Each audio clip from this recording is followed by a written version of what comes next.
नमस्कार, जय हिंद मित्रों।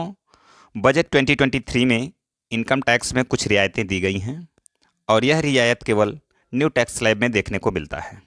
जबकि अगर सेविंग और डिडक्शन की बात करें तो न्यू टैक्स स्लैब में कोई विशेष बेनिफिट नहीं होने वाला है।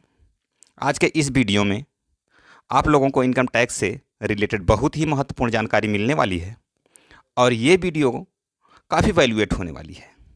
और यहाँ आप लोगों को न्यू टैक्स रेजिम तथा ओल्ड टैक्स रेजिम को विथ एग्जाम्पल विस्तार से समझाया गया है और किसे न्यू टैक्स रेजिम चुनना चाहिए और किसे ओल्ड टैक्स रेजिम चुनना चाहिए, सभी पॉइंट को बहुत ही सरल भाषा में कवर किया गया है। अतः वीडियो को लास्ट तक देखिए और बने रहिए। और आइए शुरू करते हैं अपने पॉइंट को।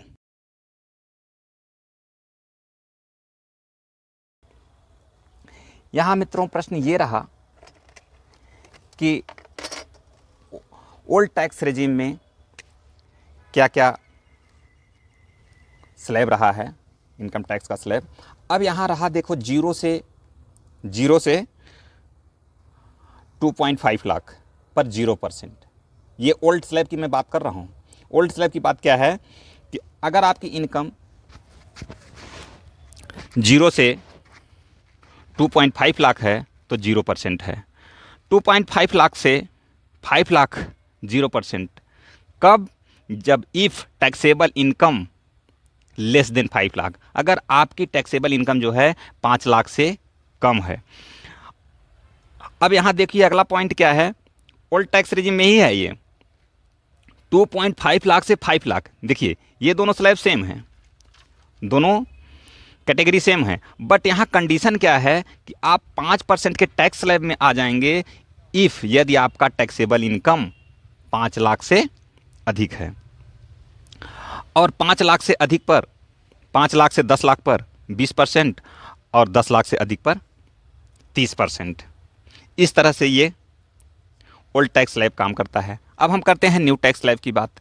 न्यू टैक्स स्लैब में क्या है, 0 से 3 लाख रुपए पर 0% है। 0 से 3 लाख रुपए की इनकम पर आपका 3% है। 3 से 6 लाख रुपए पर, 3 से 6 लाख रुपए पर भी आपका टैक्स रेट क्या है, 0% है। लेकिन यहाँ कंडीशन एक है, if taxable income less than 7 lakh, अगर आपकी जो इनकम है वह 7 लाख से कम होगी तो। यदि आपकी इनकम 7 लाख से अधिक है तब क्या होगा, 3 से 6 लाख में आपको 5% के अंदर रखा जाएगा। किस टैक्स स्लैब में? 5% के अंदर। अगर आपकी टैक्सेबल इनकम 7 लाख से अधिक है, मान लीजिए 7,50,000 हो गया, जो भी हो गया, 7 लाख, 8 लाख, जो भी हो गया, अगर 7 लाख से अधिक हो गया तब आप इस स्लैब में आ जाएंगे। तो आपको 3 से 6 लाख रुपए पर क्या होगा, 5% लगेगा। अब 6 से 9 लाख रुपए पर 0%।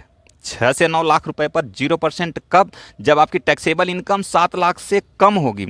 अगर 7 लाख से अधिक हुई, 7 लाख से अधिक हुई तो आप इस टैक्स स्लैब में 6 से 9 के बीच में आप 10% पर आ जाएंगे।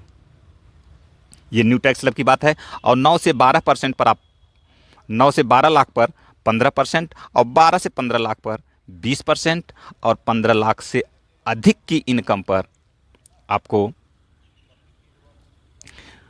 30% टैक्स रेट में आ जाएंगे आप। अब यहाँ आप ये सोच रहे होंगे कि ये लेस देन 7 लाख और ग्रेटर देन 7 लाख क्या है, क्योंकि फाइनेंस मिनिस्टर ने बजट में घोषणा की है कि 7 लाख तक की कमाई पर, 7 लाख तक की इनकम पर आपको कोई टैक्स नहीं लगने वाला है। तो 7 लाख से जैसे ही ज़्यादा होगा आप इस टैक्स स्लैब में फॉलो हो जाएंगे। टैक्स स्लैब जिस तरह से, इस तरह से काम करेगा जैसा कि आपको इस चार्ट के माध्यम से दिखाया गया है। और ओल्ड टैक्स स्लैब क्या था, ओल्ड टैक्स स्लैब में 5 लाख तक की छूट थी, 5 लाख की तक की इनकम पर कोई टैक्स नहीं लगने वाला था। बट जैसे ही 5 लाख से आपका अधिक होगा आप टैक्स स्लैब में आ जाएंगे। ये रहा टैक्स स्लैब इस तरह से कि माने 5 से 2.5 लाख पर 0, 2.5 से 5 लाख तक 0, जब आपकी इनकम 5 लाख से कम होगी। जैसे ही आपकी इनकम 5 लाख से अधिक होगी आप इस टैक्स स्लैब में आ जाएंगे। देखिए इस टैक्स स्लैब में आ जाएंगे। तब आपकी जो ये यहाँ से देखो, यहाँ से क्या हुआ, जैसे ही आपका इस टैक्स स्लैब में आएंगे 5 लाख से जितना अधिक होगा उस पर आपको 5% लगेगा, क्योंकि यहाँ आपका कितना है 2.5 तक छूट है ना।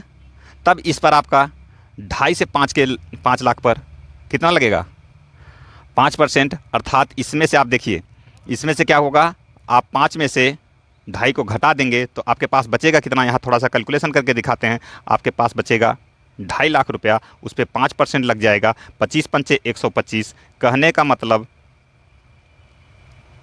12,500 रुपये। अगर आपकी इनकम 5 लाख रुपए से अधिक हुई तो इसमें आ जाएंगे, तो आपका यहाँ 12,500 हो जाएगा। अब जितनी ज़्यादा होगी, 5 लाख से जितनी ज़्यादा होगी उसको इस टैक्स स्लैब में रखा जाएगा। सेम कंडीशन इस पर भी चल रही है। इसको भी हम एक उदाहरण से समझाना चाहेंगे। ठीक है, देखते हैं इसको, एक उदाहरण के माध्यम से हम इसको समझाना चाहेंगे। इसमें क्या है, न्यू टैक्स स्लैब में यदि आपकी इनकम क्या है 7 लाख से अधिक है, 7 लाख से अधिक है, मैंने मान लिया आपका इनकम 8 लाख है।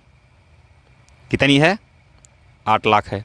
ये न्यू की बात कर रहा हूँ, ध्यान दीजिएगा, न्यू टैक्स स्लैब की बात कर रहा हूँ।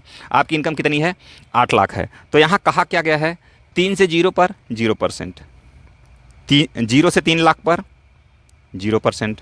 चलो भाई, मैंने मान लिया आपका 0% हो गया। अब आपका कितना कहा गया है 3 से 6 लाख पर कितना परसेंट, तो कहा गया है 5%। इसमें नहीं आएंगे क्योंकि आपकी टैक्सेबल इनकम क्या है 8 लाख है, 7 लाख से अधिक है ना, तो आप इसमें आ जाएंगे किसमें 5% वाले में।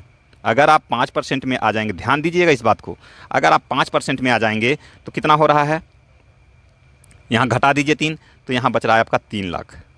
3 गुणे 5 माने 3 पचे 15,000 रुपये। अब भी आपका ख़त्म नहीं हुआ, अभी इसमें आपका इनकम कितनी है 8 लाख रुपया है। अभी आपका कैलकुलेशन कितने पर हुआ है 6 लाख रुपए पर। अब क्या कह रहा है 6 से 9 पर, ये देखो 6 से 9 पर इस टैक्स स्लैब में इसमें नहीं आएंगे क्योंकि इसमें लेस देन 7 लाख है, तो आपका ग्रेटर देन 7 हो गया है। तो आपका ये हो जाएगा 6 से 9 पर, 6 से 9 लाख पर 10%। ध्यान दीजिएगा, तो यहाँ अब ज़्यादा कितना हुआ, आपका इनकम कितनी है 8 लाख, यहाँ 6 लाख तक का कैलकुलेशन हो गया है, तो 1 लाख बचा, तो 1 लाख पर कितना लगेगा 10%, अर्थात आपका 10,000 रुपया और हो जाता है। तो टोटल आपकी टैक्स कितनी बन जाती है 25,000 रुपया। समझ में आ गया, बहुत ही सिंपल तरीके से इसको किया गया है। और जितना भी एग्जेम्पशन है, अभी हम विदाउट एग्जेम्पशन का कर रहे हैं, एग्जेम्पशन भी इसमें ले सकते हैं। यहाँ HRA का है, हाउस प्रॉपर्टी का है, अंडर सेक्शन 80C है और अंडर सेक्शन 80D है, स्टैंडर्ड डिडक्शन है। ये सारी आपका ये एक्स्ट्रा बेनिफिट हैं, इनको आप ले सकते हैं। ये हम बिना, ये जो हमने कैलकुलेशन किया है, ये वाला कैलकुलेशन हमने बिना किसी एग्जेम्पशन का। अब इसमें स्टैंडर्ड डिडक्शन अगर आपने काट दिया तो यहाँ आपका स्टैंडर्ड डिडक्शन इसमें और इसमें दोनों में मिलने वाले हैं, दोनों में 50-50 हज़ार के स्टैंडर्ड डिडक्शन मिलने वाले हैं। ठीक है, हमें उम्मीद है कि आपको वीडियो पसंद आई होगी। तो वीडियो को लाइक करें, शेयर करें और चैनल को सब्सक्राइब करें। Thanks for watching.